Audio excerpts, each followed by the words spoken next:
Buenas noches, hermanos, nuevamente con cada uno de ustedes. Vamos a continuar con nuestro estudio verso a verso del libro de Primera de Samuel, ¿sí? Entonces, nos quedamos la última vez en el capítulo 6. Hoy comenzamos un nuevo capítulo, capítulo 7. Entonces, vemos, ¿no? De que cómo es que el arca, en el capítulo 6 estábamos viendo cómo es que el arca, que en algún momento estuvo en la mano de los filisteos, pueblo enemigo de Dios, pueblo pagano, pueblo idólatra, y después de ver que de alguna manera el mal que les trajo, ¿no? Estos tumores y todo lo demás, ellos deciden devolver el arca. Y bueno, el capítulo 6 termina con ya el arca en tierras de Israel, ¿no? Y vamos a retomar quizás desde el verso 1, el capítulo 7 dando lectura a esto. Dice, ¿no? Vinieron los de Kiriat Yarim y llevando el arca de Jehová y la pusieron en casa de Abinadab, situado en el collado, y santificaron a Eleazar, su hijo, para que guardase el arca de Jehová. Previo a eso, el capítulo anterior termina con el arca no en Kiriat Yarim, sino en Bet-Semes, ¿no? Y los pobladores de Bet-Semes, ya israelitas, no supieron qué hacer con el arca, ¿no? Es más, tuvieron, de alguna manera, esa curiosidad los llevó a destapar el arca, ¿no? Y eso les costó la muerte. Pero ya vemos ahora que vinieron, dice, de Kiriat Yarim. Ah, es interesante este pueblo o esta ciudad, Kiriat Yarim. Ellos vienen y llevan el arca a su tierra, dentro de Israel, ¿no? Pero si retrocedemos un poco en la historia de Israel, al libro de Josué exactamente, Kiriat Yarim tiene una historia peculiar, ¿no? Es una ciudad que está poblada por gabaonitas, que en un principio no eran israelitas, sino eran paganos, ¿no? Y vimos esa historia, te invito a que vuelvas a Josué, ¿no? Vimos esa historia, cómo es que estos gabaonitas, cuando se enteran de cómo es que Dios está dando victorias a través de Josué y el pueblo de Israel, ellos en su temor mienten de alguna manera, no sé si se acuerdan ese pasaje donde se visten como que con ropa desgastada, con calzados desgastados, con pan duro y todo lo demás, y diciendo que ellos vienen de tan lejos, ¿no? Y de pronto Josué de alguna manera les permite quedarse y cuando se entera, igual Josué termina honrando su palabra, ¿no? Porque les había de alguna manera permitido estar en ese lugar. Y ellos se quedan entonces desde aquel entonces habitando esta parte, ¿no? De hoy en día conocido, o bueno, para este momento que se está narrando este evento, conocido como la ciudad de Kiriat Yarim, ¿no? Entonces... Eso me trajo una reflexión, ¿no? Cómo es ellos, siendo extranjeros, ahora van a tener el privilegio de tener el arca en medio de ellos, ¿no? Entonces, y el arca era más que un símbolo, ¿no? Esto que Dios había dado a su pueblo para que Dios, a través de esta arca, lógicamente dentro del tabernáculo, pueda venir la gloria de Dios. Ahora, ya no se hace mención también del tabernáculo. Es muy probable que haya sido destruido también en estas batallas que tenían, ya que el pueblo estaba de espaldas a Dios, ya que el arca vamos a ver que no lo llevan al tabernáculo, que estaba normalmente en Silo, ¿no? Sino que lo van a llevar a Kiriat Yarim y lo van a llevar a la casa de un hombre llamado Abinadab, ¿no? Pero de alguna manera, esos pobladores ex gabaonitas o descendientes de gabaonitas quizás, pero finalmente insertados, vamos a llamarlo así, injertados en el pueblo de Israel, van a tener la dicha, ¿no? De pronto de tener el arca en medio de ellos. Y esto me recuerda un poco a nosotros. Pablo en la carta a los romanos dice que nosotros somos justamente esos injertos, ¿no? Como gentiles, que hemos sido injertados al pueblo de Dios, ¿no? Por la fe en Cristo, ¿no? Entonces, y hoy en día tenemos el privilegio, no de tener un arca, sino de tener el Espíritu Santo morando entre nosotros, ¿no?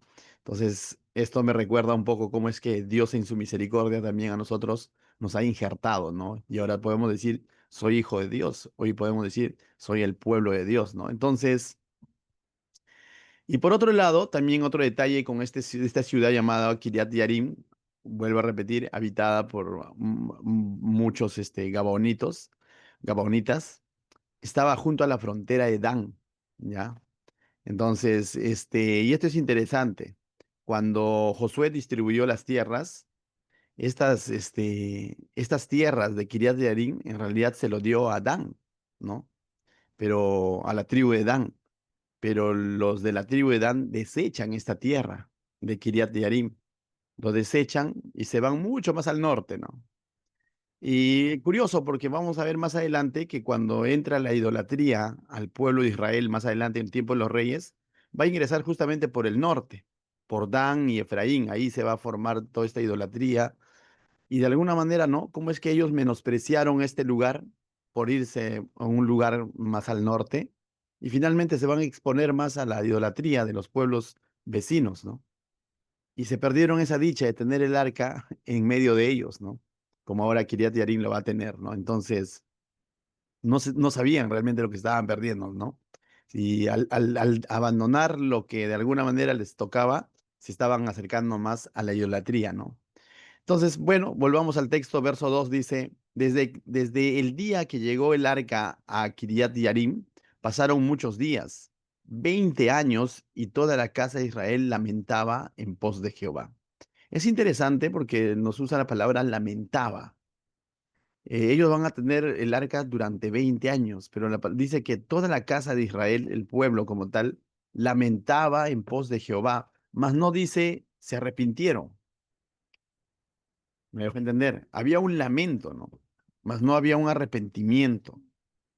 Y van a tener que pasar 20 años, básicamente, teniendo ellos ahí el arca como un accesorio, como un adorno, pero con un miedo quizás por todo lo que han visto, por cómo es que Dios ha traído juicio a su propio pueblo y ha traído juicio a los filisteos, ha traído juicio a los de Bet-Semes que hicieron, deshonraron el arca, vamos a decirlo así.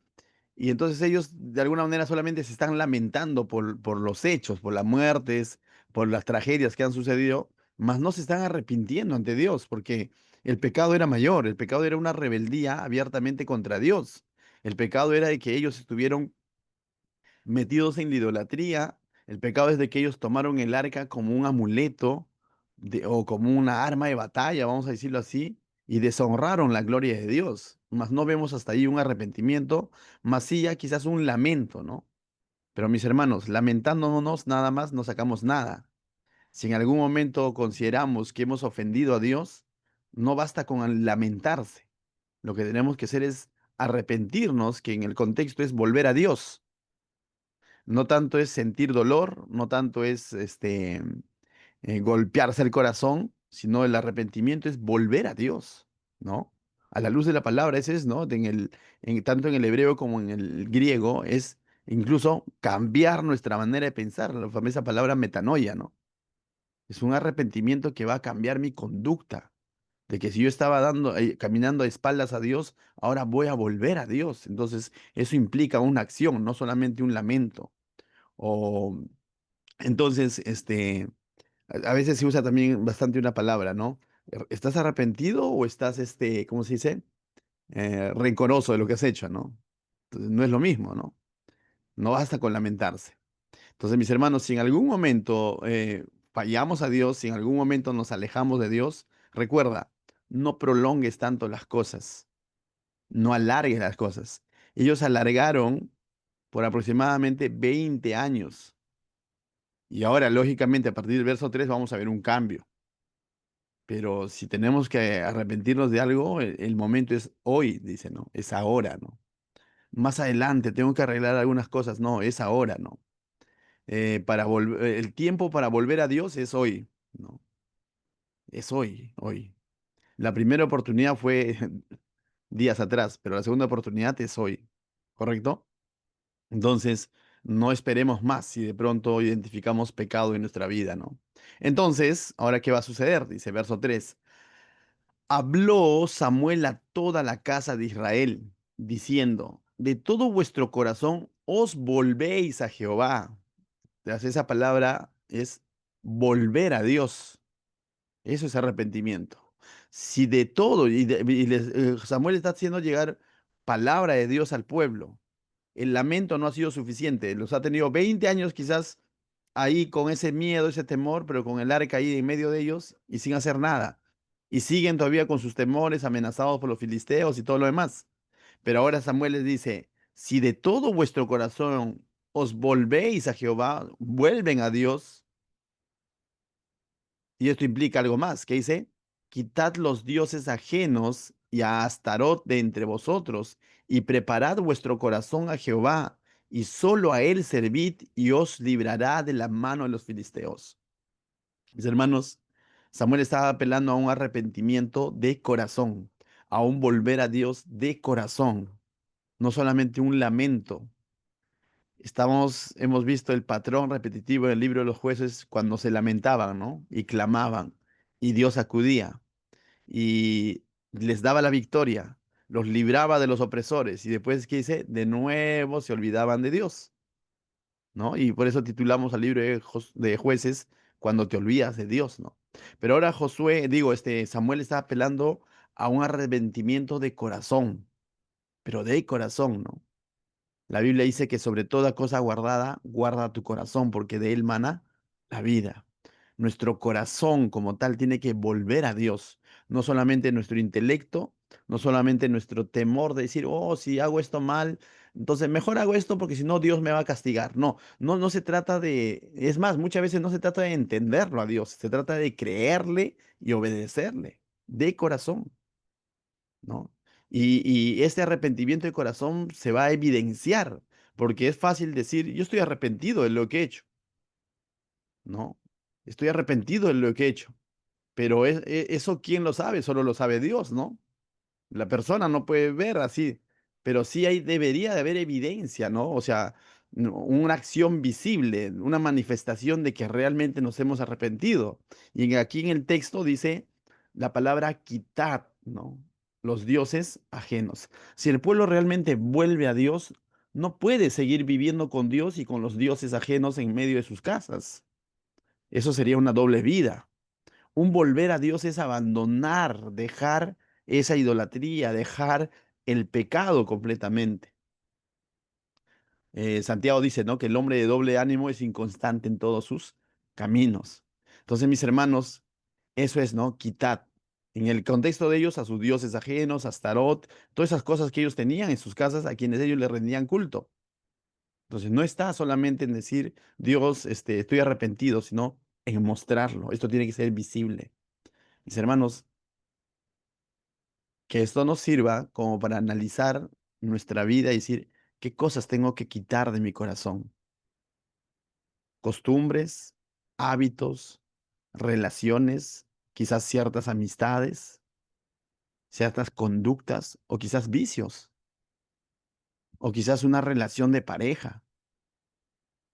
¿No? O sea, si yo digo que quiero volverme a Dios y que estoy arrepentido de mi manera de vivir, mis hermanos, eso implica quitar muchas cosas que no le agradan a Dios.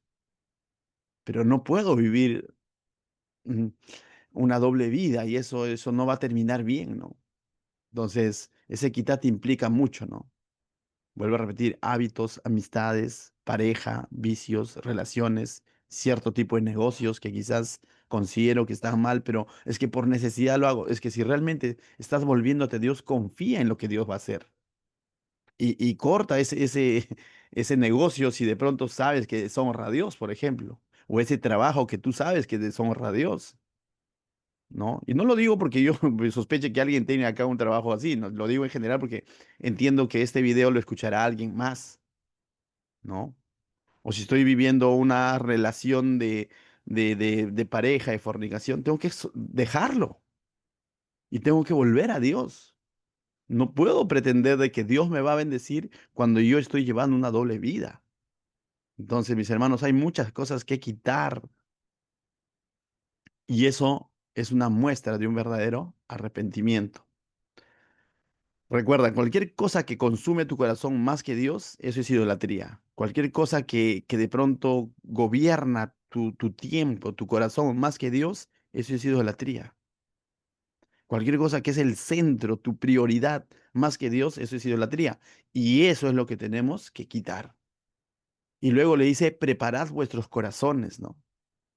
El corazón se prepara, claro que sí. Sobre toda cosa guardada, dice, guarda tu corazón, ¿no? Porque de él mana la vida. Estuvimos compartiendo en el devocional el Salmos 127, verso 11, si no me equivoco, 11, 12, 13, donde dice, ¿no? En mi corazón he guardado tus dichos para no pecar contra ti. ¿Cómo yo guardo mi corazón? ¿Cómo yo preparo mi corazón? Justamente guardando el consejo de Dios.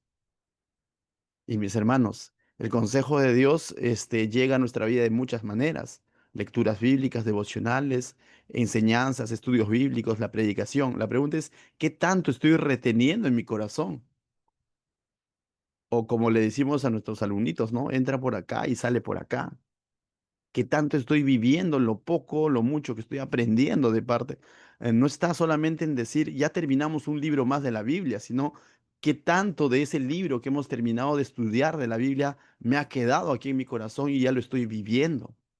Entonces dice, preparad vuestro corazón. Y en tercer lugar dice, y solo a Él servid. Esta palabra servid está muy relacionado a adorarle sirviendo. Y solo a Él, ¿no? Mis hermanos, todo lo que hagamos, dice, que sea para la gloria de Dios. También mi trabajo, claro. También mis estudios, claro. Tiene que ser buscando honrar a Dios, buscando glorificar a Dios. Entonces, mis hermanos, nuestro servicio tiene que ser siempre para Dios. Todo lo que hagamos tiene que ser para el Señor.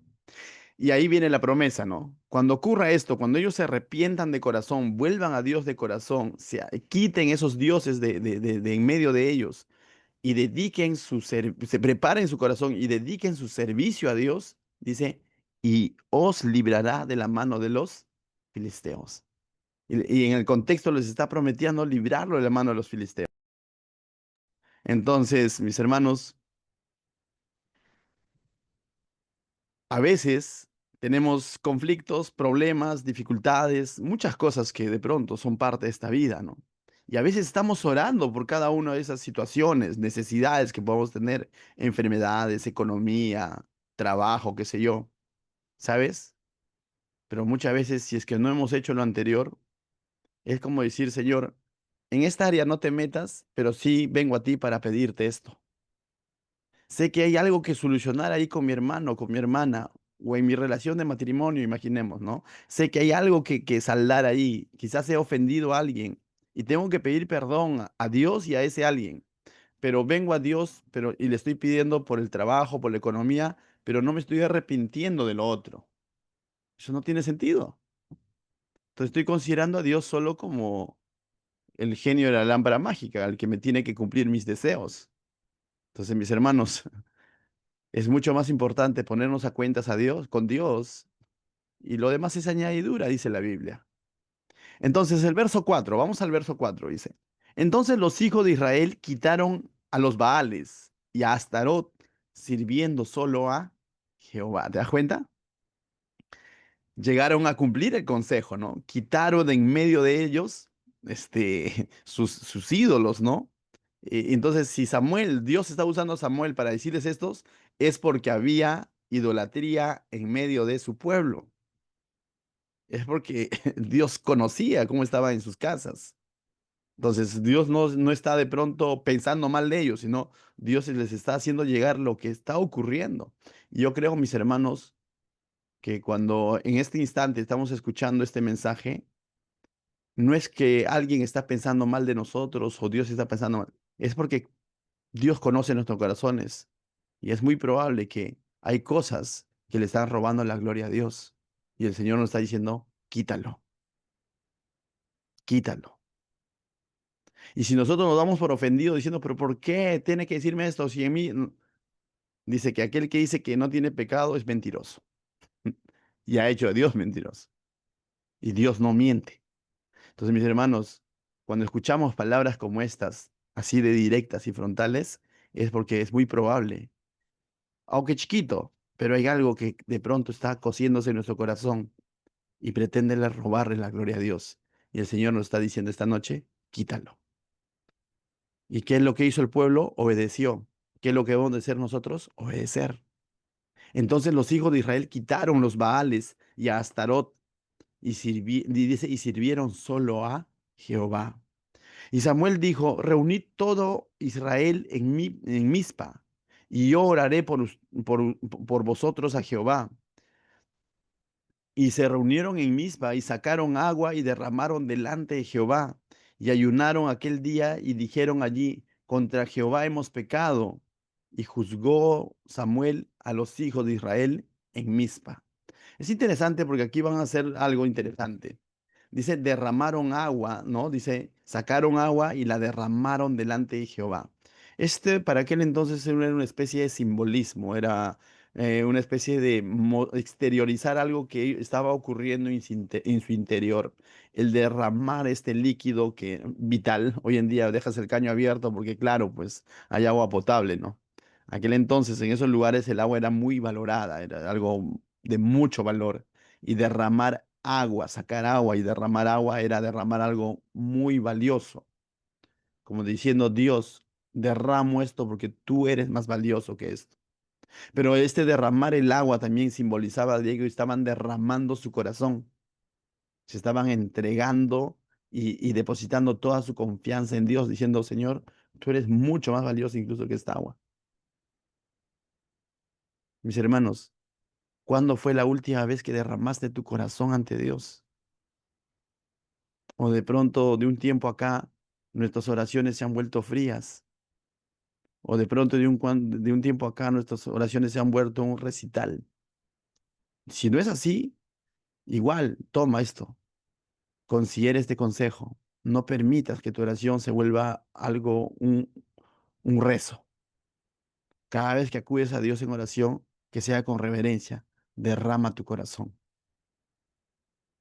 En el lugar donde tú estás, puedes levantar un altar y derramar tu corazón al Señor.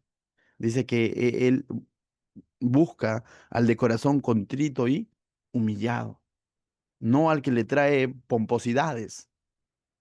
De eso estaba hastiado, más adelante le va a decir a su pueblo, de sacrificios, holocaustos, que ciertamente Dios lo había pedido, pero la actitud con la que lo traían era más para figurar ellos que para adorar a Dios.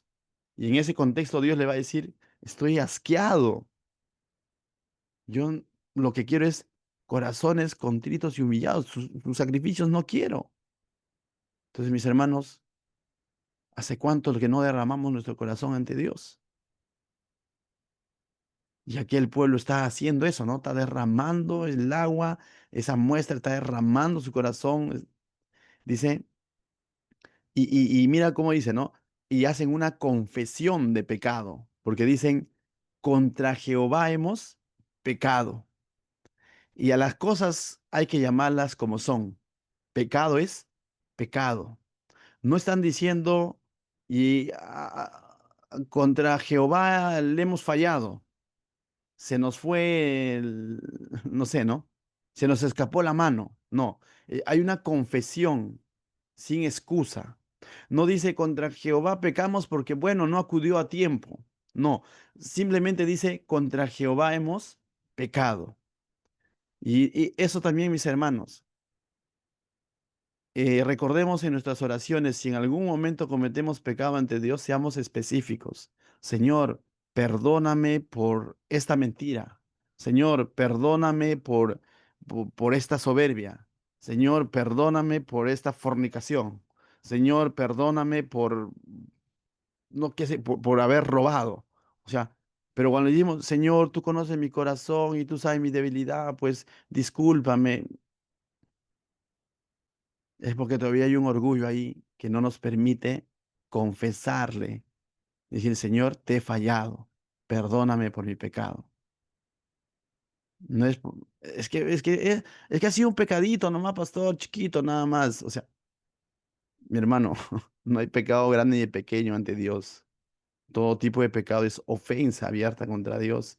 Entonces, nuestras oraciones, mis hermanos, uno que tiene que ser con un derramamiento de corazón, dos, seamos sinceros con Dios. Y seamos sinceros con Dios porque así le estamos mostrando nuestro corazón, no porque Él no lo sepa. Dios pesa los corazones, pero cuando alguien es sincero con Dios, va a decir las cosas como son. Imaginemos un ensayo, casi pongo un nombre, voy a poner Juanita, ¿no? No hay nadie que se llama Juanita acá, ¿no? Yo digo, hablo mal de Juanita, digo que Juanita no se baña, que ha robado, es mentirosa, es fulana de tal, hizo tal, tal. He dicho eso, Juanita. Y luego me arrepiento de eso y voy y le digo, Juanita, disculpa, sino que la vez pasada se me pasó, dije que no te peinabas. No es eso, no estoy diciendo sincero. O sea, yo he dicho muchas otras cosas más de Juanita. Claro, pero estoy diciendo lo más suave, ¿no?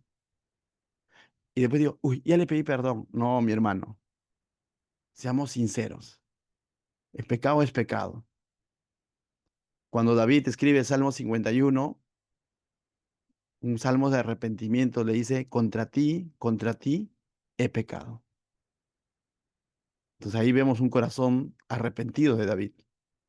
Entonces, mis hermanos, el arrepentimiento no es un remordimiento, tampoco es un cumplimiento para salir del paso.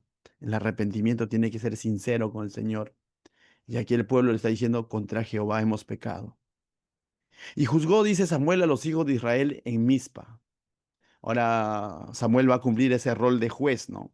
Recordemos un poco el contexto. Tanto el libro de Ruth como el libro de Samuel, estos eventos son casi terminando el periodo de los jueces. Aún no hay reyes. Y es decir, por eso que a Samuel se le considera un juez más en la lista de los jueces o del periodo de los jueces, aunque su nombre no está registrado en el libro de jueces, ¿no es cierto? Pero en la práctica Samuel también juzgó al pueblo de Israel porque Dios lo levantó para eso. Es un líder que de pronto Dios levantó en medio de un momento oscuro del pueblo de Israel, donde Elí había perdido todo tipo de respeto de sus hijos y no estaba cumpliendo su función. Sus hijos menos estaban cometiendo una irreverencia y inmoralidad con las cosas del Señor. Entonces, en medio de esa época oscura, el pueblo, tras la idolatría, los encargados haciendo lo que, o simplemente no haciendo lo que tenían que hacer, Dios levanta a Samuel. Y Samuel dice, juzgó entonces a los hijos de Israel en ese lugar llamado Mizpa, ¿no? No, Mizpa. Verso 7. Cuando oyeron los filisteos que los hijos de Israel estaban reunidos en Mizpa, subieron los príncipes de los filisteos contra Israel. Y al oír esto, los hijos de Israel tuvieron temor de los filisteos. Una de las preguntas que me hice, suelo hacerle preguntas siempre al texto, es, ¿y quién les avisó, les mandó ese WhatsApp a los filisteos, ¿no? Como chismosos, ¿sí o no? Porque todo esto está ocurriendo en Kiriat Yarim, ¿no? Un lugar de los israelitas. Y de pronto, cuando oyeron los filisteos que los hijos de Israel estaban reunidos en Mizpa, o sea, ellos se enteran de todo esto, ¿no? Y van a subir, dice, subieron los príncipes, los filisteos contra Israel, pues sabían que de pronto Dios estaba trayendo promesa al pueblo de Israel de que los iba a librar de la mano de los filisteos si es que ellos se arrepentían de corazón. Y le van con el chisme, ¿no? Por ahí había uno que realmente no estaba arrepentido del todo, ¿no? Entonces, ciertamente, no vamos a pensar también que toda la totalidad del pueblo se arrepintió. Así como veíamos en el libro de jueces, la totalidad del pueblo no estaba de pronto sumergido en idolatría, ¿no? En el libro de Ruth podemos ver hombres de pronto justos, piadosos, ¿no? Como el esposo de Ruth, ¿no? El que se casó con Ruth, ¿no? Y así ciertos personajes. Y aquí vemos lo contrario, ¿no? Vos, ¿no? Vos, este hombre, de alguna manera que tenía temor de Dios. Ahora, pero aquí vemos lo contrario, ¿no? Un pueblo arrepentido, un pueblo derramando su corazón, pero al mismo tiempo vemos un individuo que de pronto va y avisa a los filisteos. ¿Qué nos quiere decir eso, mis hermanos? Que el arrepentimiento es personal, no es grupal. El arrepentimiento es personal. Así como la salvación es personal, el arrepentimiento es personal. Si como grupo en algún momento se comete un pecado, no esperes que todos se arrepientan. El arrepentimiento es personal. Hazlo tú. Que comience por ti. Amén. Seguimos. Entonces, esto como paréntesis, ¿no? Em, entonces dice, cuando oyeron los filisteos que los hijos de Israel estaban reunidos en Mizpa, subieron los príncipes de los filisteos contra Israel. Y al oír esto, los hijos de Israel tuvieron temor de los filisteos. Entonces ahí, que acá hay un detalle, ¿no? No habían entendido muy bien la promesa que Dios trajo a través de Samuel, que les había dicho que los iba a liberar de los filisteos. O es un miedo natural en el ser humano, ¿no? O sea, vamos a decirlo así. Es decir, Jesús, si estuviera en esos tiempos, siendo anacrónicos, le diría hombres de poca fe, ¿no es cierto? aunque habían escuchado la promesa de Dios, pero al mismo tiempo las circunstancias están haciendo de que ellos se llenen de temor, ¿no? Como Pedro, ¿no? Caminando, viendo a Jesús y de pronto ve las circunstancias del mar moviéndose el agua y plum, se hunde, ¿no? Entonces, mi hermano, no nos autocondenemos si en algún momento pasamos por eso, ¿no? Hay ocasiones en que las circunstancias quizás nos van a querer hacer dudar, pero ¿sabes? Vale más un poco de fe en el verdadero Dios que mucha fe en un ídolo. Tiempo atrás, ellos tenían toda su fe en el arca, ¿se acuerdan? No tuvieron temor. Más bien hicieron una especie de arengas y estaban bien empilados y vayamos pues, contra los filisteos. Un poco más van sin armas, ¿no? Vayamos contra los filisteos porque estamos llevando el arca. Entonces, pusieron toda su confianza en el objeto y terminaron derrotados. Ahora aquí ellos, aunque con temor, pero están con la fe puesta en el Dios vivo, en Jehová, y van a tener victoria. Ahora ellos están teniendo fe en lo que Dios ha dicho, no en lo que ellos creen. Por ahí alguien se imaginó, dijo, traigamos el arca. Metieron la pata. Ahora ellos van a tener fe en lo que Dios ha dicho. Mis hermanos, ciertamente, cuando tengamos fe en lo que Dios ha dicho, no significa que vamos a ser totalmente perfectos. Va a haber esas luchas de fe. Y ahí es donde tienes que doblar rodillas y decir, Señor, ayuda a mi incredulidad. Señor, ayuda a mi incredulidad. Recuerda, es mucho mejor un poco de fe en el Dios verdadero que mucha fe en cualquier otra cosa. Amén. Volvemos al texto entonces, verso 8 dice, entonces dijeron los hijos de Israel a Samuel, no ceses de clamar por nosotros a Jehová nuestro Dios. Y te das cuenta que aunque estaban de miedo, ellos seguían confiando en Dios. Porque no le dice, trae el arca, ¿no? Tampoco dice posición retirada, sino que ellos están de miedo, sí, pero están clamando a Dios a través de Samuel, ¿no? Y a Samuel, quien él es el que había sido ese hombre que Dios había usado para traer su promesa al pueblo, para que el pueblo se arrepienta, se enderece con el Señor y le sirva a Dios, quite sus dioses. Entonces, Dios usó para eso a Samuel y ahora ellos están recurriendo a Samuel. No están recurriendo a un adivino, no están recurriendo, bueno, Elías no estaba, ¿no? Sus hijos peor. Tampoco están recurriendo a su propio criterio, ¿qué hacemos? Sino que están recurriendo a Samuel, quien está siendo ese siervo de parte de Dios, ¿no? Y le dice, no ceses de clamar por nosotros a Jehová nuestro Dios. Esto no es una queja, este es un clamor para que nos guarde de la mano de los filisteos. Y Samuel tomó un cordero de leche y lo sacrificó entero en holocausto a Jehová. Y clamó Samuel a Jehová por Israel, y Jehová oyó. Y Samuel va a hacer algo peculiar. Va a levantar un altar a Dios. Va a presentar un sacrificio a Dios, ¿no? Y va a presentar un sacrificio a nombre del pueblo, de ese pueblo que está clamando por la ayuda a Dios, de ese pueblo que ha vuelto a confiar en Dios, de ese pueblo que ha vuelto a Dios, de ese pueblo que ha quitado los ídolos de sus casas, de ese pueblo que se ha dispuesto, se ha derramado ante Dios. Y ahora Josué está presentando un holocausto, un sacrificio a nombre de ese pueblo. Y normalmente los sacrificios que representaban, los sacrificios tienen una connotación, son nuestro sustituto, ¿no? Eso es lo que es como, como un sustituto de lo que es un simbolismo de que el pueblo es el que debería ser sacrificado por su pecado, pero sacrifica un corderito que los está sustituyendo. Y esto apunta a Jesucristo, mi hermano. Eso apunta a Jesucristo, es lo que Jesucristo hizo por nosotros. Y ahora nosotros podemos clamar a Dios por lo que Cristo ha hecho en la cruz, no por nuestros méritos. Esta es una imagen clara de lo que Jesucristo ha hecho por nosotros. Y dice, y Jehová le oyó. Si Jehová lo oyó es porque Samuel ha hecho lo correcto.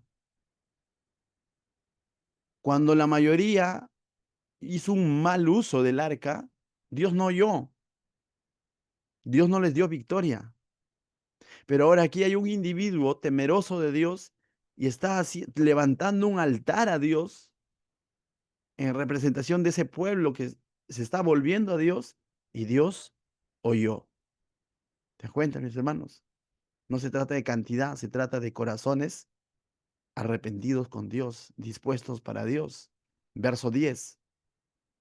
Y aconteció que mientras Samuel sacrificaba el holocausto, los filisteos llegaron a pelear con los de Israel. Mas Jehová tronó aquel día con gran estruendo sobre los filisteos. La verdad, ya lo anoté, es una de las preguntas que le voy a hacer al Señor allá, cómo fue ese tronar, ¿no? Porque mira, mas Jehová tronó aquel día con gran estruendo sobre los filisteos y los atemorizó y fueron vencidos delante de Israel, ¿no? Entonces, no tuvieron que sacar espada, no tuvieron que sacar menos el arca, simplemente lo que tuvieron que hacer es confiar en Dios. Y bueno, Samuel levantar un altar para Dios. Entonces, mis hermanos, si esto lo hubieran hecho tiempo atrás, ¿cuánto dolor se hubieran ahorrado? Si de corazón hubieran vuelto a Dios tiempo atrás, cuánto dolor se hubieran ahorrado, ¿no? Decía alguien, ¿no? Que el mejor momento para acercarte a Dios fue hace mucho tiempo atrás. Y el segundo mejor momento es ahora. Porque Dios siempre va a estar dispuesto a levantar al que viene con corazón contrito y humillado. Dios siempre responde, mi hermano. Si hay cosas con las que estás luchando y sabes que no agradan a Dios, el momento de volver a Dios es ahora. No mañana, es hoy. Si tú consideras realmente de corazón que hay cosas con las que estás luchando y sabes que está mal, y sabes que le está robando la gloria a Dios en tu corazón, y sabes que le está robando la prioridad a Dios en tu corazón, y sabes que eso desagrada a Dios, el mejor momento no es luchar en tus fuerzas, no es sacar tu propia espada, no es usar tu propio criterio, no es decir, es que los tiempos han cambiado, es que ahora es así, no, es creerle a Dios. Y si Dios dice que eso es pecado, es pecado. No lo maquillemos con nada y confesemos nuestras fallas como son. Señor, he pecado. Y vuelve a Dios y Él te dará la victoria frente a todo aquello que te agobia. Amén. Verso 11 dice, y saliendo los hijos de Israel de Mizpa, siguieron a los filisteos, hiriéndoles hasta abajo de Bet-car, dice, ¿no? Tomó luego Samuel una piedra y la puso entre Mizpa y Sen, y le puso por nombre Ebenezer, diciendo, hasta aquí nos ayudó Jehová. Yo creo que acá Samuel sabe que el pueblo es cabeza dura, ¿no? Porque esto ya hemos visto cuántas veces, ¿no? ¿Es la primera vez que Dios les da una victoria? No, es la enésima vez que Dios les da una victoria. Y Samuel lo que hace es coger una piedra, colocarlo en Mizpa y en Sen, dice, y le pone un nombre, ¿no? Ebenezer, que significa hasta aquí nos ayudó Jehová. Como para que cada vez que ven esa piedra, se acuerden que Dios ayuda. Se acuerden del gran poder y bondad de su Dios. Mis hermanos, no olvides las veces en que Dios te ha ayudado. Él lo puede volver a hacer, pero necesitamos volvernos a Dios. A veces estamos luchando con cosas en nuestras fuerzas, vuelvo a repetir. Estamos luchando, y es más, pidiendo a Dios quizás, pero sin arrepentimiento, sin ponernos a cuentas con Dios o con desconfianza. ¿Lo hará? Recuerda, Dios siempre ayuda. Ebenecer, hasta aquí nos ayudó Jehová y nos puede seguir ayudando, siempre y cuando vayamos con corazones totalmente derramados para Él. Verso 13. Así fueron sometidos los filisteos y no volvieron más a entrar a territorio de Israel. La mano de Jehová estuvo contra los filisteos todos los días de Samuel. ¡Wow! Y fueron restituidas a los hijos de Israel las ciudades de los filisteos que habían tomado a los israelitas. Es decir, van a recuperar aquellos pueblos que habían sido conquistados por los filisteos. Desde Ecrón hasta Gat, dice. E Israel libró su territorio de mano de los filisteos. Y hubo paz entre Israel y el amorreo. Mis hermanos, pero esta paz no fue en base a alianzas, no fue en base a concesiones, no fue en base a matrimonios de yugo desigual con los pueblos paganos. No fue ese tipo de alianza. Hagamos las paces, ¿ya? Voy a tener tus dioses aquí y tú también, pues de cuando en cuando respeta a mi Dios. No, no, no, no fue eso. Dios les había advertido de ese tipo de paz, ¿no? Dios les había advertido, antes de que ellos ingresen a la tierra prometida, Dios les había advertido de ese tipo de paz. Paz es cuando hacen arreglos o alianzas con los pueblos paganos. Por eso que Pablo, ¿no? En 1 Corintios dice, no os unáis a yugo es igual, le dice a la iglesia. Le dice, no, ¿qué comunión tiene Cristo con Belial? Mis hermanos, la paz con este mundo no tiene que ser forjado por concesiones del cristiano, decir, bueno, te voy a conceder esto. No, vuelvo a repetir, eso es tibieza. La paz tiene que ser forjada por Dios. Esta paz que ahora ellos van a vivir, lo ha forjado Dios. Amén. Y el enemigo no los va a atacar por temor a Dios. Verso 11. Y juzgó Samuel a Israel todo el tiempo que vivió. Nuevamente vemos ahí a Samuel como juez. Y todos los años iba y daba vuelta a Betel, a Gilgal, a Mizpa, y juzgaba a Israel en todos estos lugares. Después volvía a Ramá, porque allí estaba su casa, y allí juzgaba a Israel. Edificó allí un altar a Jehová. Samuel, el último de los jueces, ¿no? A diferencia de los otros, vamos a decirlo así, a diferencia de Sansón, ¿qué tenía Sansón como arma? La quijada de burro, dice la mayoría, ¿no? Sí, también su fuerza, ¿no? Sus manos. Pero ¿qué tenía como arma Samuel? Un altar. Edificó allí, dice, un altar a Jehová. ¿No vimos que cuando les trajo victoria sobre los filisteos, él está levantando un altar y los filisteos están atacando? Y en paralelo él está levantando un altar y presentando holocaustos a Dios. Mis hermanos, aprendamos de Samuel que tu armadura sea un altar, es decir, la oración. Que en medio de las dificultades no uses tus fuerzas como Sansón, no uses espada, tus propios mecanismos, dobla rodillas. Y alguien te dirá, no es tiempo de orar. Bueno, Samuel no dijo eso. Era tiempo de orar, era tiempo de clamar. Entonces, mis hermanos, ante alguna circunstancia difícil, lo mejor que puedes hacer es orar. Ora, clama a Dios. Pero vuelvo a repetir, clama a Dios, pero poniéndote a cuentas con Dios, derramándole tu corazón. Y eso involucra confesión de pecado muchas veces. Eso involucra reconocimiento. Eso involucra servirle solo a Él. Y cuando sucede eso, Dios oyó. Y cuando Dios oyó, trajo victoria y traerá victoria a tu vida. ¿Y sabes qué? No necesitas un lugar específico para levantar un altar a Dios. Ahí en el lugar donde tú te encuentras. Puedes doblar rodillas, puedes levantar una oración al Señor para las circunstancias que puedas estar viviendo. Entonces, ya no hay un lugar, oh no, la puerta de la iglesia está cerrada. No, en el lugar donde tú te encuentras, levanta un altar a Dios, a los Samuel, ¿no? Que esa sea tu arma, mi hermano. Para terminar, mis hermanos, a modo de aplicación, si el día de hoy, ¿no? Hay algo en tu corazón que está tomando ese centro o ese trono que le pertenece a Dios, ¿qué te diría el Señor? Quítalo, quítate, dirá, sácalo y vuélvete a Dios. Si hay algo que ahí, quizás pequeño, no necesariamente quizás un pecado, pero si una tentación, algo ahí, un mal hábito, qué sé yo, algo que le está quitando el lugar que le corresponde a Dios, la respuesta es quítalo y vuelve a Dios.